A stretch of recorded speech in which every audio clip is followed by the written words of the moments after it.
What to expect from your first month of investing? Watch the whole video to find out. Hello everyone, it's your host Alexis from the Alexis Investing channel, and today we're gonna take a look at your first month of investing.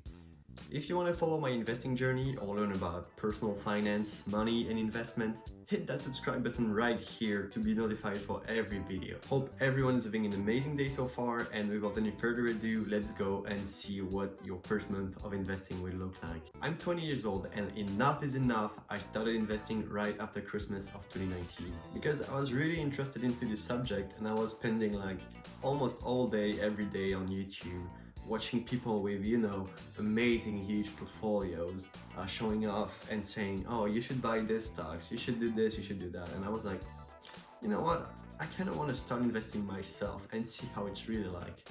And I figured that at 20 years old, it's a pretty good time to start investing, so everything was good. The first painful decision that I had to make was to choose a brokerage app.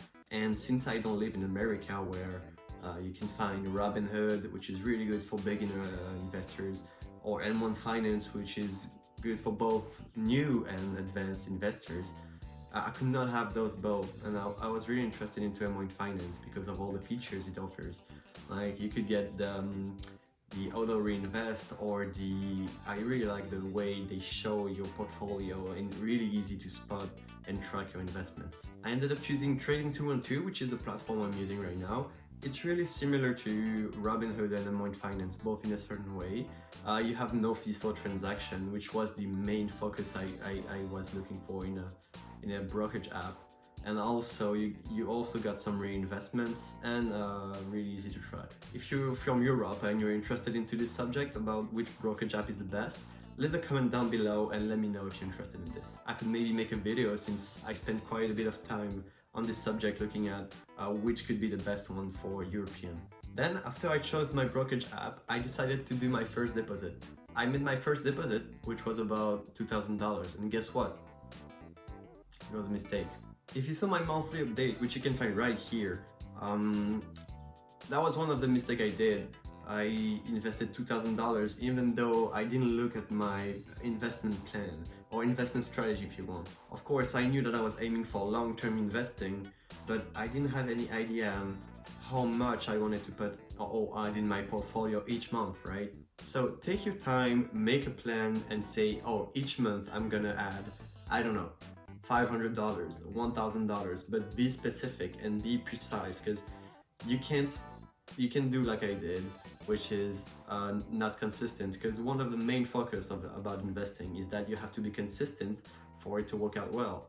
And by the way, it's called dollar cost averaging, where you put the same amount of money each month that you invest in the stock market, even if the stock is going up or down.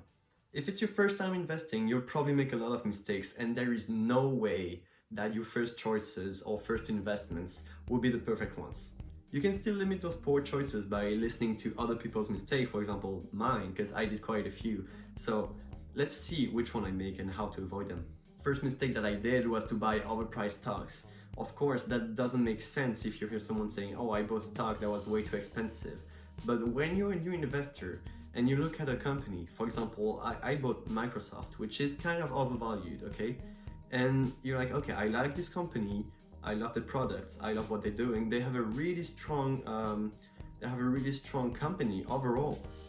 So I said, okay, I'm gonna invest in it. The thing is that if you invest in overvalued stocks, the chances of it going down are way higher than, for example, the non-devalued stocks, which the chances of its price going up is way bigger. So if you want to avoid this, just go on the chart and look at the prices of the company on their lifetime, okay? You can see the prices.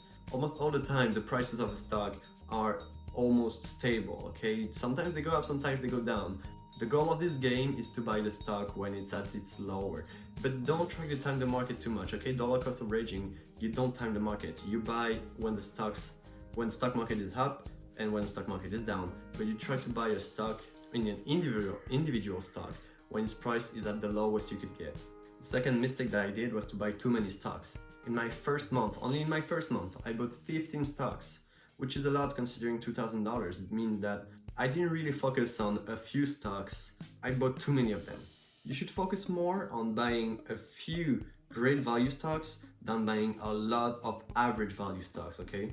In the long run, your portfolio will have a greater value because if you buy a few stocks at a really cheap price and really good value, the chances of it going up are way higher again, like in the other example I gave you. And also you'll have less risk because if you buy something at a really low point,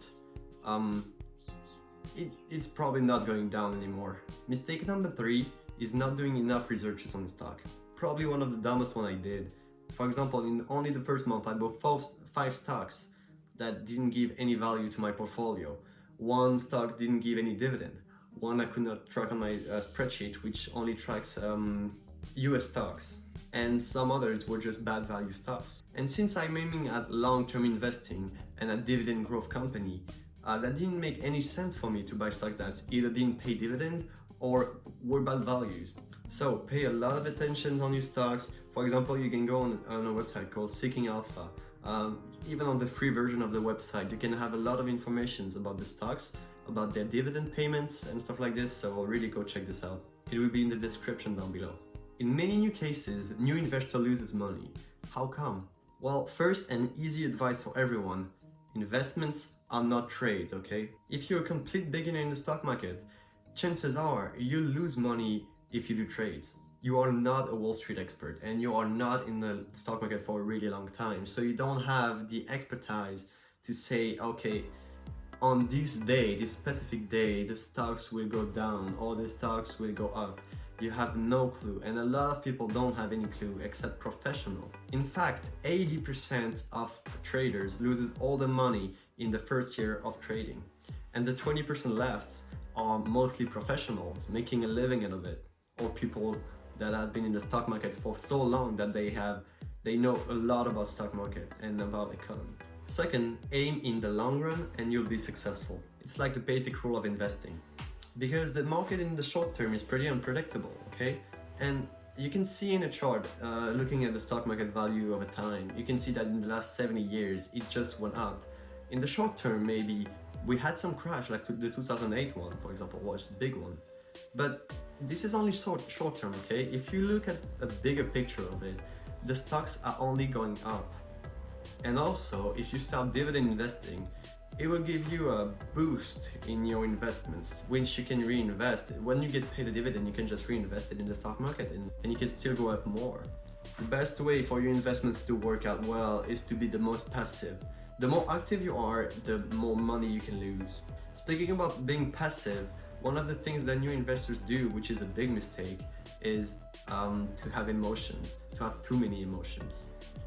Because all your life, your money was either in your hands or in your bank account. You could see it, you could touch it, but its value was never changing, right? So the first time you'll add some money in a brokerage app or in the stock market in general, you'll feel a lot of emotions, especially in the first weeks. And that's when you have to work on yourself and start to be calm, because the first time you'll see your stocks going up 2%, you'll be like, oh wow, this is amazing, I'm making money by doing nothing. And the next day you're watching and it's down 3% and then you get scared. But you won't be scared enough just to cash out everything and stop it. But imagine this. One day you're waking up, you see your brokerage app in the morning and you see your stocks are down 20%. Imagine that you invested $100,000 and now you only have $80,000. You lost $20,000 in the night. Chances are you'll get really scared, and the first thing and the most logical thing to do for a human is to be scared of this and be like, okay, you know what, I'm gonna cash out all the stocks, I'm gonna take that money from me, I don't want to lose more money. But this is where people loses money actually, because in the long term, as I told you, the stock market is only going up. In the short term, you have some recessions, you have some corrections, but look at the bigger picture. Put your emotions aside and try to do your best not to do these kind of mistakes. It may take 2 months, it may take 2 years, but the value of your stocks will go up again. So the problem with emotions is that people are cashing out at the worst ever moments in their lives. And this is why people lose money, emotion. So there you go, I pretty much summarized my first month of investing, the first mistakes that I did, the things that you can easily avoid, I hope so. I hope you enjoyed it. And if you want to see more content about investing, personal finance, money, the F.I.R.E movement, for example, don't be scared to hit that subscribe button right here and I upload a video every week, every Saturday, so be here next week. See you guys.